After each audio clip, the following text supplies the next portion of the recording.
साथियों, बाइबल कहती है कैरी ईच अदर्स बर्डन्स, यानी हम एक दूसरे की चिंता करें, एक दूसरे के कल्याण की भावना रखें।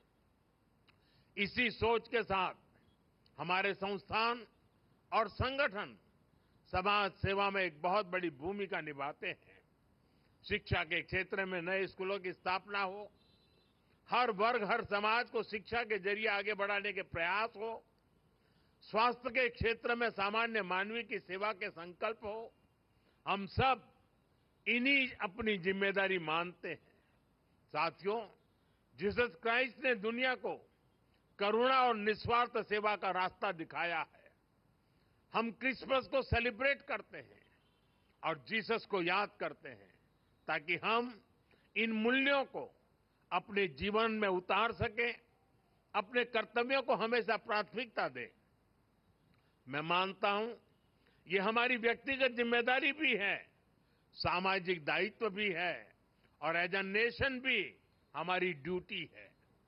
आज देश इसी भावना को सबका साथ, सबका विकास और सबका प्रयास के संकल्प के रूप में आगे बढ़ा रहा है।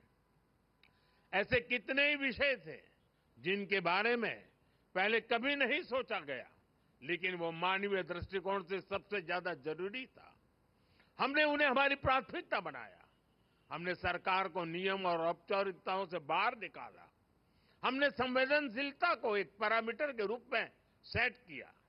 हर गरीब को पक्का घर मिले, हर गांव में बिजली पहुंचे, लोगों के जीवन से अंधेरा दूर हो, लोगों को पीने के लिए साफ पानी मिले, पैसे के अभाव में कोई इलाज से वंचित न रहे।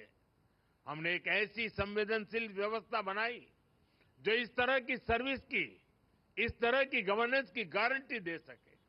आप कल्पना कर सकते हैं, जब एक गरीब परिवार को ये गारंटी मिलती है तो उसके ऊपर से कितनी बड़ी चिंता का बोझ उतरता है। पीएम आवास योजना का घर जब परिवार की महिला के नाम पर बनाया जाता है तो उससे महिलाओं को कितनी ताकत मिलती है।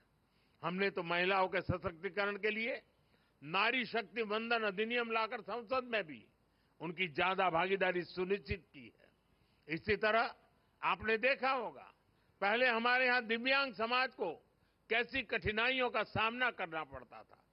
उन्हें ऐसे नाम से बुलाया जाता था जो हर तरह से मानवीय गरिमा के खिलाफ था। ये एक समाज के रूप में हमारे लिए अफसोस की बात थी।